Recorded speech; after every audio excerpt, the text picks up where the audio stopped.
আজি ৰাতিপুৱা শুই উঠা দেৰিয়ে হ'ল, গা চা সোনকালে ধুই মেলি লৈ মামীহঁতৰ সৈতে গ'লোঁ পাচলি কাটিব। মই কিন্তু পাচলি কটা নাই দেই, মামীহঁতে চবেই মিলি পাচলি কাটি আছে।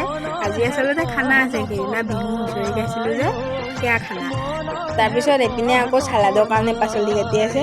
চবেই মিলি কাম কৰি আছে আৰু মই পূৰা ভিডিঅ' বনাই বনাই ইফালৰ পৰা সিফালে ঘূৰি আছোঁ। পাচলি কাটি হোৱাৰ পিছত এপাক ঘৰলৈ আহিলোঁ। আকৌ তালৈ গৈ পাইছোঁ, খানা খাবলৈ হৈয়ে গ'ল, চব বহিলে। গৈ পাই আমিও বহি গ'লোঁ আৰু এইটো প্ৰথম টিপটোত চব বাহঁত দাদাহঁত চব বহিলে।